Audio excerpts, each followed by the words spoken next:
No dedicated GPU, no gaming branding, just a Ryzen 7 7730U. Can it run Fortnite and Sims 4? Let's find out.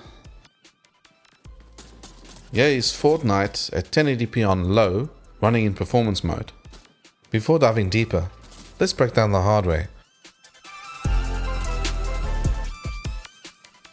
This is the Asus Vivobook M1502. It's powered by a Ryzen 7 7730U, 8 cores and 16 threads, with Radeon Vega 8 graphics. You get 16 gigs of dual channel DDR4 and a 512 gig NVMe SSD. It weighs about 1.7 kilos and features a 15.6 inch Full HD display with a 60Hz refresh rate. The webcam is 720p with a built-in privacy shutter. The I/O covers the essentials: HDMI, 2 USB-A 3.2, USB-C, a 3.5 headphone jack, and 1 USB-A 2.0. It's thin and light, so thermal headroom is more limited than on a dedicated gaming laptop. Under load, the fans ramp up and become clearly audible, but not excessively loud. Let's have a look at some gameplay.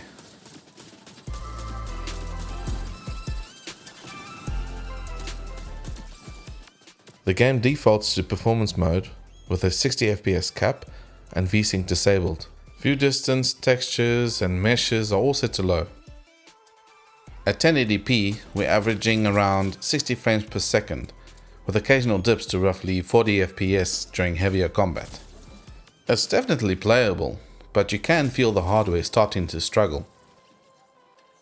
Raising textures and view distance to medium and meshes to high, and bumping up 3D resolution from 37% to 50% does improve the visuals slightly, but it also introduces noticeable stuttering, even though the frame rate still sits around 60 FPS. To push the GPU a bit further, I switched over to DirectX 12. That unlocks features like nanite, global illumination, reflections, and enhanced shadows, the heavier stuff. But I didn't touch those. They're not designed for integrated GPUs like Vega 8.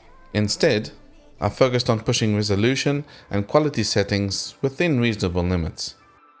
With 3D resolution at 75% and core settings on medium, performance falls to around 30 FPS, and the stuttering gets even worse, with huge drops in frame rate. So the takeaway here is pretty clear. This GPU can handle lighter modern workloads, but once you step into more advanced rendering features, you're outside its comfort zone. I tested The Sims 4 across 3 presets: Ultra, High, and Medium. On Ultra, performance is all over the place. Zoomed out, it can fall to around 30 FPS. Zoomed in, it can climb closer to 50. Even so, the game still feels smooth, with no noticeable stuttering during normal gameplay. Switching to high improves frame rates quite a bit. Now zoomed out, you're around 40 FPS, while zooming in it can reach the high 50s. Medium is really the sweet spot though. Frame rates stay above 60 FPS most of the time, even when the camera is zoomed out and more of the world is visible. Let's have a look at how it handles normal workloads. In PCMark 10, this laptop scored 5,546. That's a very solid result for a laptop like this.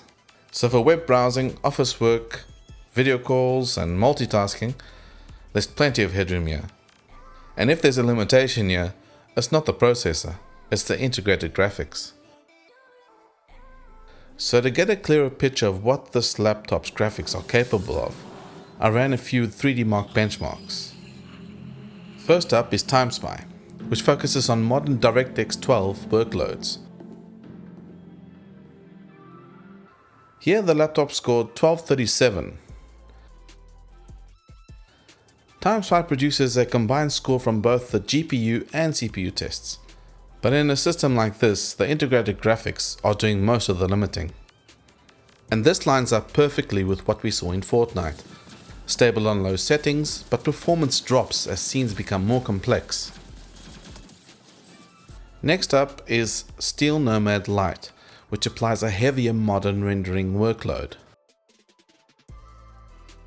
In this test, the laptop scored 1034. So once again we're seeing the same thing.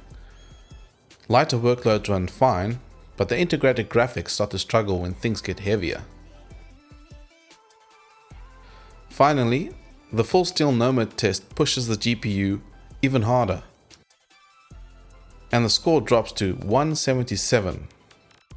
And that's really where the limit is for a laptop like this.